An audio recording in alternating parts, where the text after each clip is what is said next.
우리가 신앙생활을 하면서 늘 고민 중에 하나가 믿음입니다.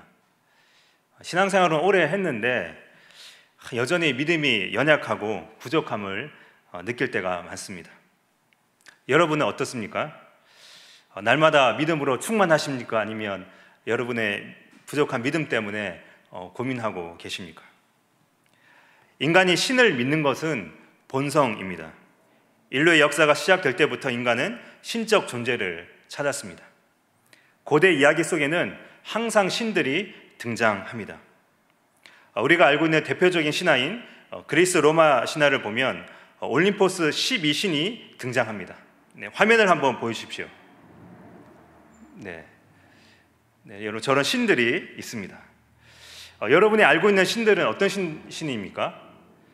대표적인 신 몇 가지를 한번 이야기해 보면, 우선 이 신들의 왕이자 이 올림포스 산의 지배자 제우스 신을 먼저 언급해야 되겠죠.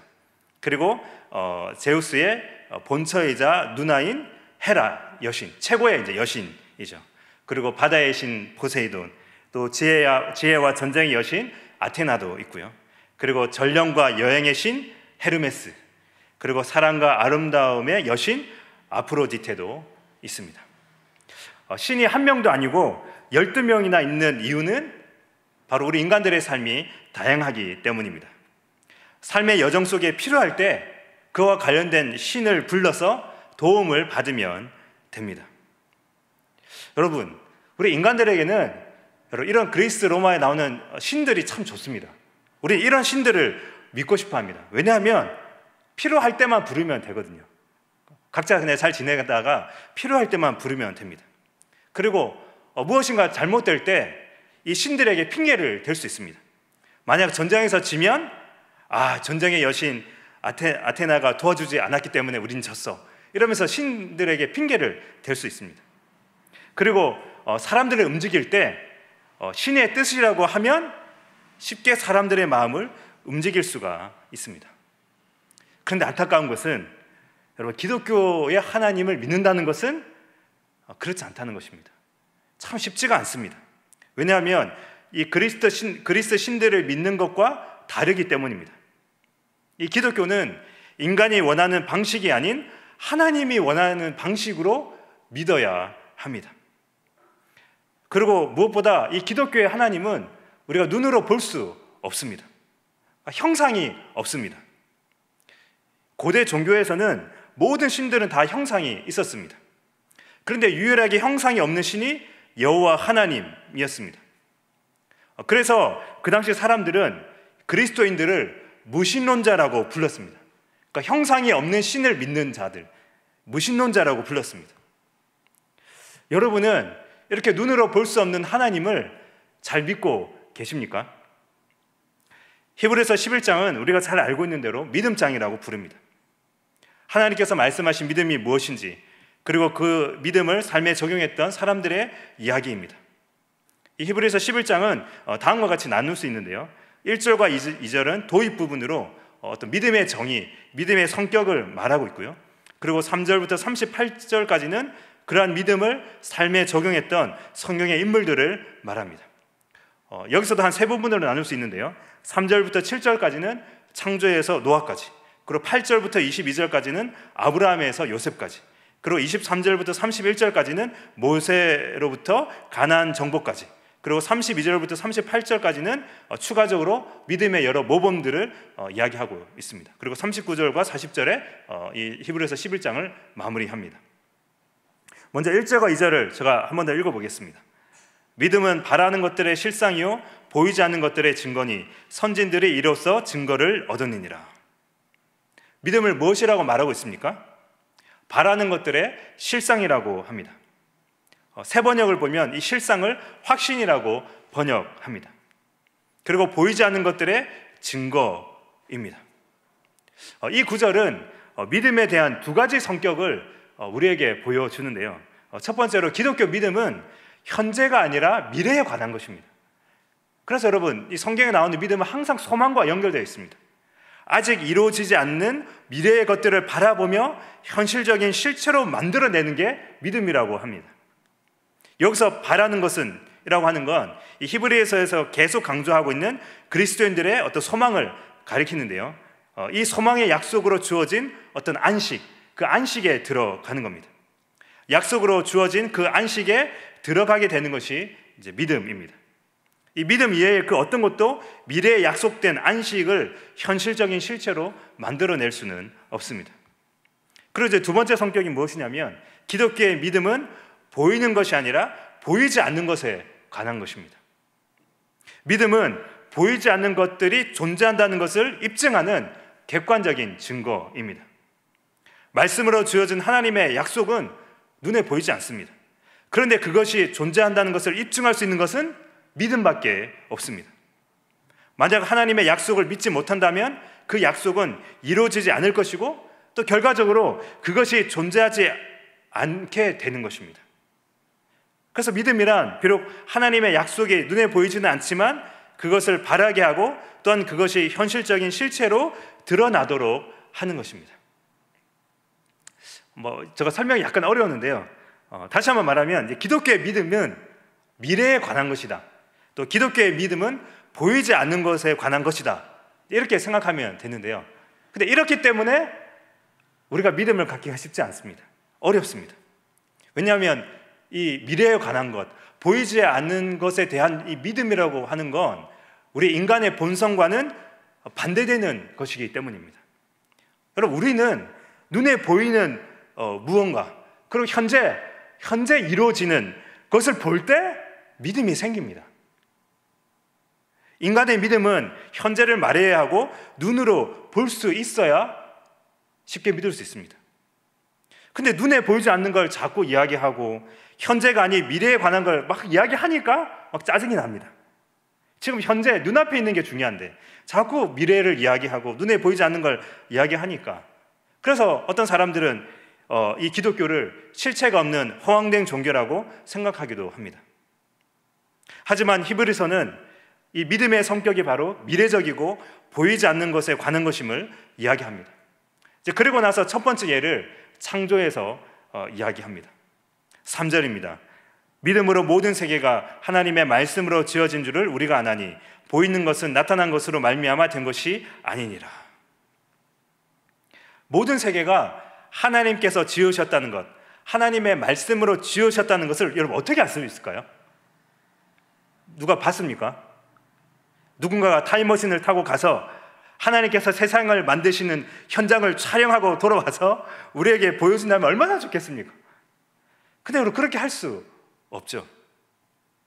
그렇다면 우리가 할 수 있는 것은 무엇입니까? 창세기 1장 1절 태초에 하나님이 천지를 창조하시느니라 라고 하는 이 말씀을 믿는 것입니다.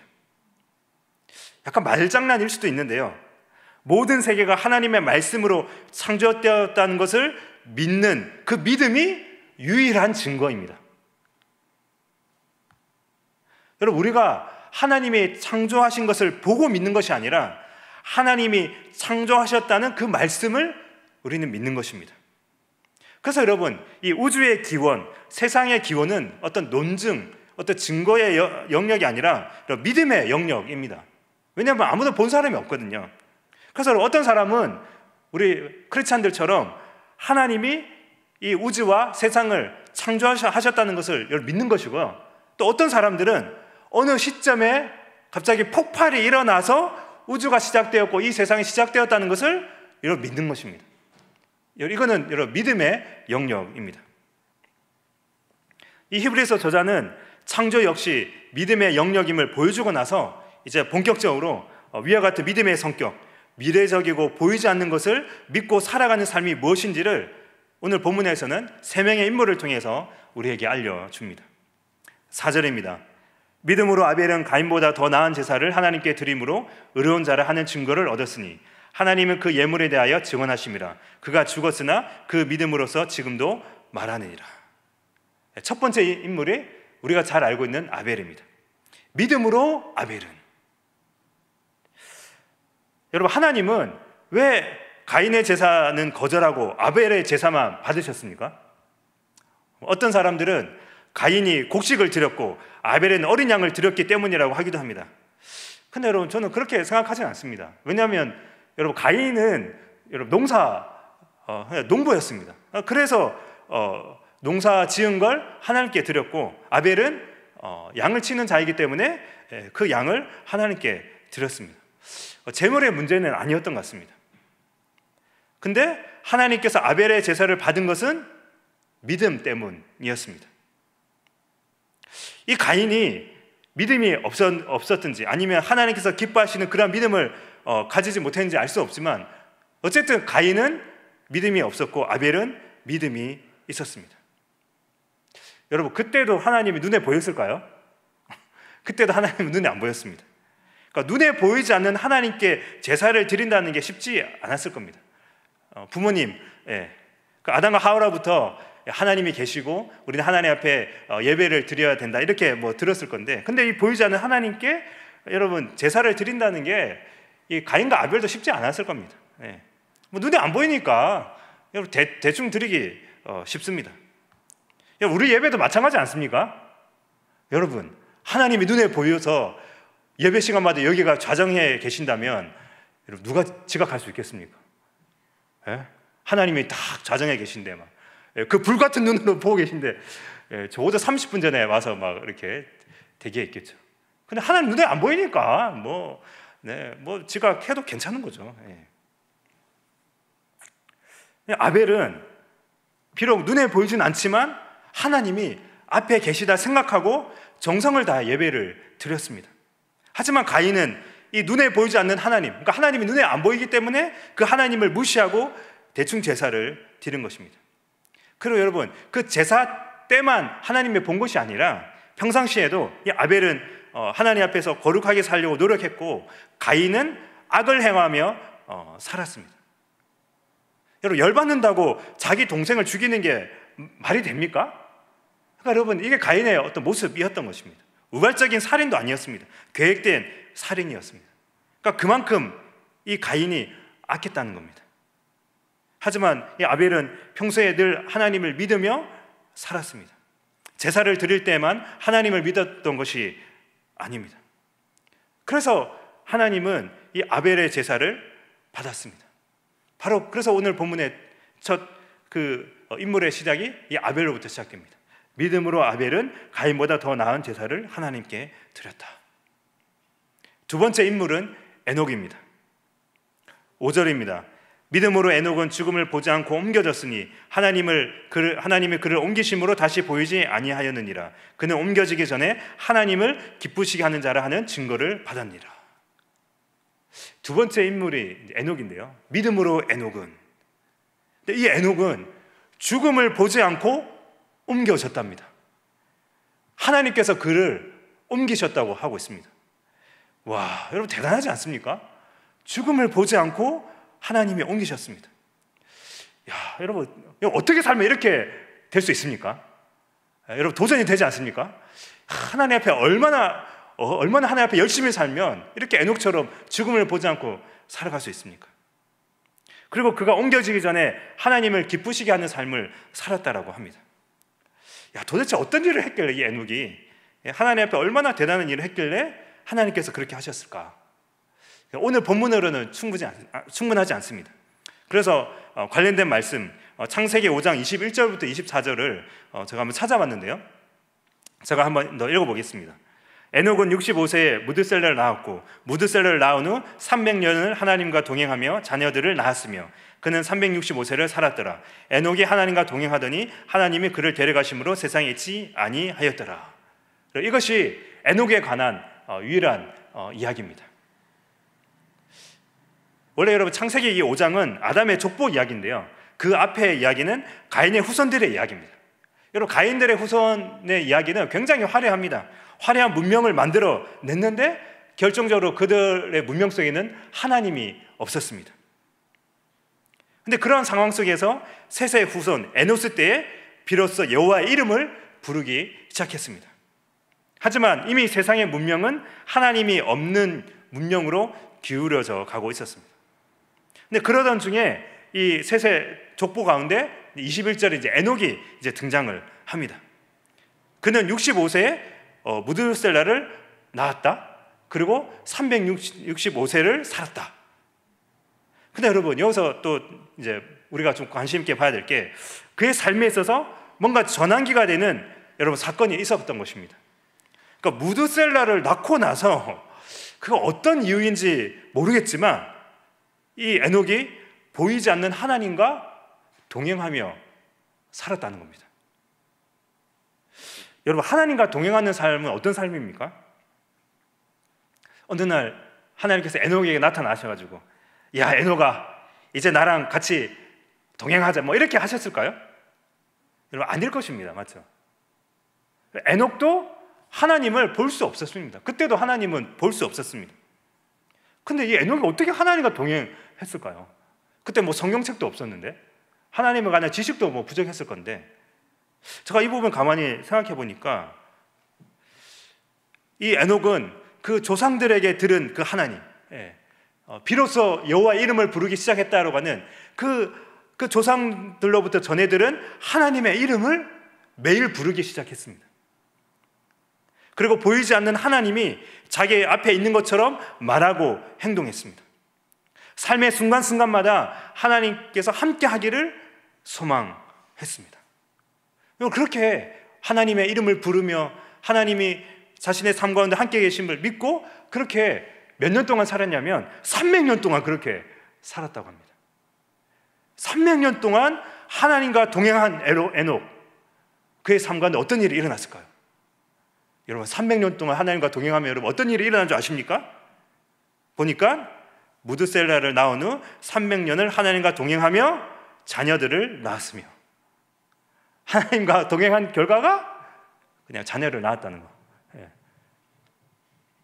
그러니까 그가 하나님과 동행하며 한 일은 자녀들을 낳은 것입니다. 근데 여러분, 좀 긴 빠지지 않습니까? 하나님과 동행하기 전에도 자녀를 낳았습니다. 근데 하나님과 동행하면서도 자녀를 낳았습니다. 저는 이 부분을 보면서 정말 은혜를 많이 받았습니다. 하나님과 동행하는 게 우리가 뭘 대단한 일을 하는 게 아니구나.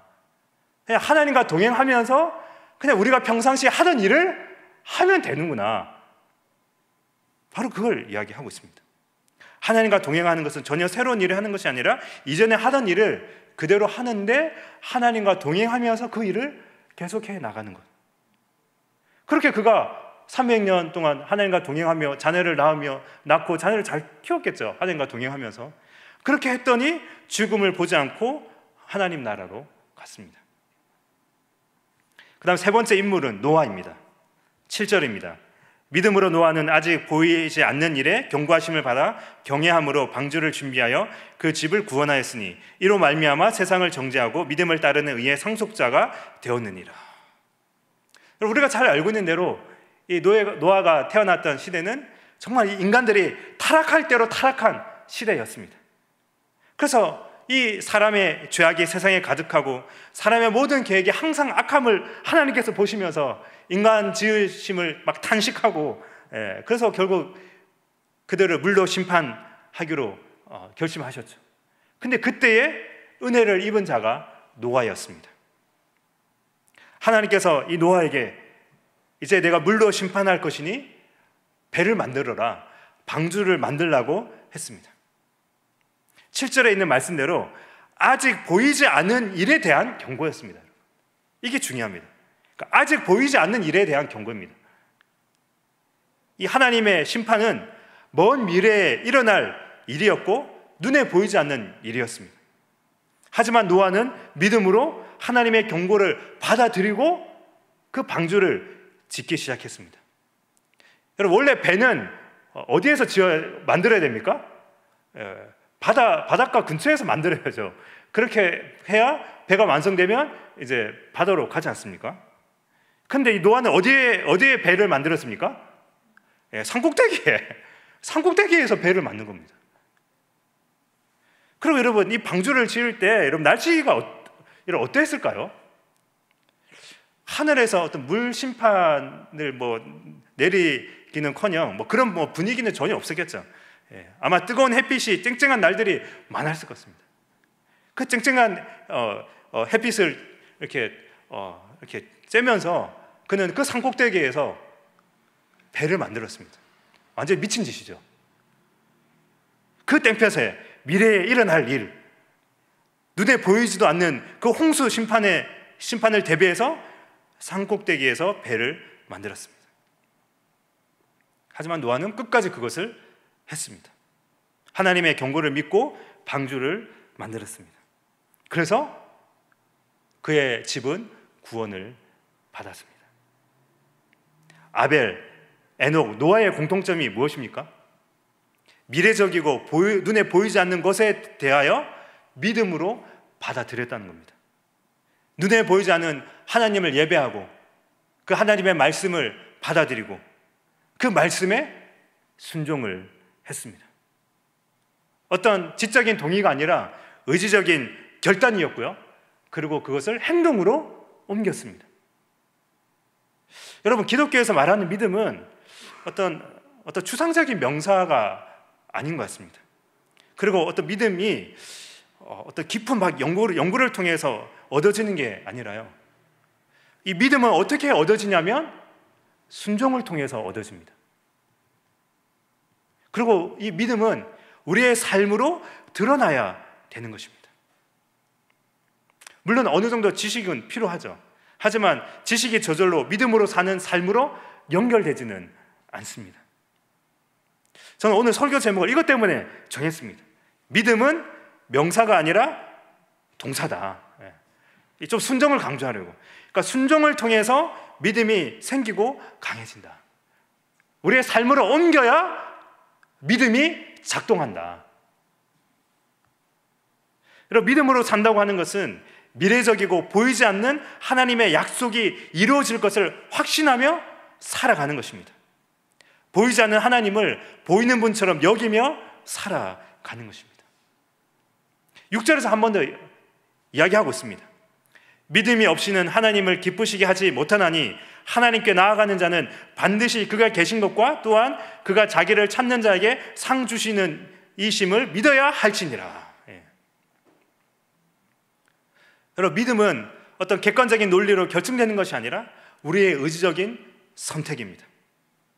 하나님이 계시다는 믿음을 갖든지 아니면 없다는 믿음을 갖든지 둘 중에 하나의 믿음을 선택하는 것입니다. 여러분이 이 기도의 자리에 나온 것은 하나님이 우리의 기도를 들으신다는 것을 믿기 때문에 나온 것입니다. 그것을 믿지 않으면 기도 안 하는 거죠. 근데 기도를 안 하는데 자기가 믿음이 있다고 생각하는 분도 좀 이상한 분이죠. 그렇지 않습니까? 우리가 얼마나 기도할 게 많은데 하나님이 우리의 기도를 들어주신다는 것을 진짜 믿는 사람은 이렇게 기도회 때 나와서 기도하는 것입니다. 온라인으로라도 기도하는 것입니다. 왜냐하면 하나님께서 지금도 살아계시고 우리의 기도를 들어주시는 분이시기 때문에. 믿음은 하나님을 기쁘시게 하는 것입니다. 하나님을 기쁘시게 하는 이 믿음이 무엇이냐면 그것은 하나님이 존재하신다는 사실을 믿는 거죠. 눈에 보이지 않지만 그러나 하나님 계십니다. 나와 함께 하십니다. 나의 기도를 들어주십니다. 이것을 믿음으로 나아가는 거죠. 그리고 하나님은 자기를 찾는 자들에게 상을 주신다는 것을 믿는 거죠. 하나님께서 은혜를 베푸시고 우리에게 우리의 모든 필요한 것들을 공급해 주시는 그런 하나님을 믿는 것입니다. 여러분, 하나님의 존재를 믿는다는 것은 그의 말씀이 반드시 성취될 것이라는 것을 믿는 것과 똑같습니다. 노아가 그렇게 했습니다. 아직 보지 못한 홍수 심판의 경고를 들었습니다. 그리고 그 경고를 믿고 방주를 만들었습니다. 하나님을 경외하는 이 노아의 믿음은 말씀에 순종하는 행동으로 드러난 것이죠. 노아는 아직까지 물로 세상이 심판받는 것을 본 적도 없었고 들은 적도 없었습니다. 그 말씀이 실현되기까지는 120년이나 더 기다려야 했습니다. 근데 이 미래적이고 보이지 않는 일에 관한 이 말씀을 믿고 하나님의 경고를 믿고 그렇게 오랫동안 방주를 지은 그의 믿음을 하나님께서 어떻게 하신다고요? 너무나 기뻐하신다고요. 바로 그렇게 여러분 살아가는 게 믿음으로 사는 것입니다. 물론 우리가 노아처럼 때로는 우리가 항상 믿지 못하겠죠. 그럴 때 또 그렇게 기도할 수 있습니다. 하나님, 저 하나님 믿고 싶은데 하나님 내 믿음 또 연약해 졌네요. 하나님 정말 도와달라고, 나의 믿음 연약함을 하나님 붙들어 달라고 그렇게 또 기도하면 되는 거죠. 여러분 우리가 언제까지 눈에 보이는 현재에만 몰두하고 그것이 전부인 것처럼 믿으며 살아가겠습니까? 성경은 계속해서 우리에게 야, 눈에 보이는 게 다가 아니야, 현재가 다가 아니야 라고 말씀하지만 여전히 우리는 미래를 보지도 못하고 보이지 않는 하나님을 믿지 못할 때가 많이 있습니다. 물론 머리로는 믿어요, 또 교리적으로는 믿어요. 그러나 우리의 삶 속에서 우리의 행동으로 하나님을 믿지 못할 때가 많이 있다는 것입니다. 여러분, 지금 여러분이 눈으로 보는 것이 얼마나 협소한 것인지를 전파공학을 전공한 제가 좀 과학적으로 말씀을 드리겠습니다. 네, 화면을 한번 보여주십시오. 여러분, 저게 이제 그 빛의 스펙트럼인데요. 네, 여러분, 빛이라고 하는 게 원래 입자이면서 파장이거든요. 네. 근데 여러분 왜 우리의 눈에 보이는 것만 여러분 믿어서는 안 되는 이유가, 여러분 정말 우리의 눈은 그 380에서 750의 나노미터 범위의 그 파장이 가진 그 과시광선만 볼 수 있는 것입니다. 예. 여러분, 그 영역, 정말 이 과시광선이 굉장히 그 영역이 작거든요. 그 빛의 이 파장의 스펙트럼 속에. 근데 그 과시광선의 그 파장만 우리는 눈으로 볼 수 있습니다. 근데 그 나머지 감마선, X선, 자외선, 적외선, 초단파, 라디오파, 예. 우리가 지금도 여러분 우리가 이동통신하는 이 모든 통신들이 또 다 고주파 이런 건데, 이런 거는 우리가 눈에 볼 수 없지만 실제로 존재하고 또 그것들을 통해서 우리의 삶이 이루어지고 있는 것이죠. 여러분, 우리가 보는 것을 가지고 이 빛을 만드신 그 광활하신 하나님을 우리가 담을 수 없습니다. 이걸 여러분 기억하셔야 됩니다. 그리고 여러분, 우리가 믿는 하나님은 어떤 분이시냐면요, 과거에도 함께 하신 하나님, 현재에도 함께 하신 하나님인데 또 어떤 하나님이시냐면요, 미래로부터 오시는 하나님이십니다. 여러분, 이걸 기억하셔야 됩니다. 어떻게 우리가 미래적인 걸 어떻게 우리 현실 속에 받아들일 수 있을까? 제가 곰곰이 생각해 보니까 내가 믿는 하나님이 과거와 함께 하셨던 하나님, 또 현재와 함께 하신 하나님뿐만 아니라 미래로부터 오시는 하나님이시기에 그 미래에 약속한 것을 우리는 믿을 수 있는 것입니다. 왜냐하면 하나님이 우리의 모든 미래의 모든 것들을 다 알고 책임져 주시기 때문에. 그래서 우리는 아직 이루어지진 않았지만 그러나 하나님의 관점에서는 그 미래가 이미 이루어진 것이기 때문에, 그래서 우리는 우리의 먼 미래에 있는 일들, 그것들을 하나님이 약속하신 아직 이루어지지 않은 그 미래의 일들에 대해서 우리는 믿음으로 받아들이고 그것이 우리의 현실인 것처럼 믿고 나아갈 수 있는 것입니다. 여러분, 바로 이런 하나님, 이 믿음으로 보이지 않는 하나님을 받아들이고, 그리고 그분이 우리의 삶에 계신 것처럼 말하고 행동하시길 바랍니다. 머리에만 머무는 명사 믿음이 아니라 우리의 손과 발이 움직이는 그 동사 믿음이 우리의 믿음이 될 때 우리의 삶 속에 놀라운 변화가 일어날 것입니다. 이 시간 우리가 주신 말씀을 생각하며 우리 함께 찬양하겠습니다. 우리 오직 믿음으로 함께 찬양하도록 하겠습니다.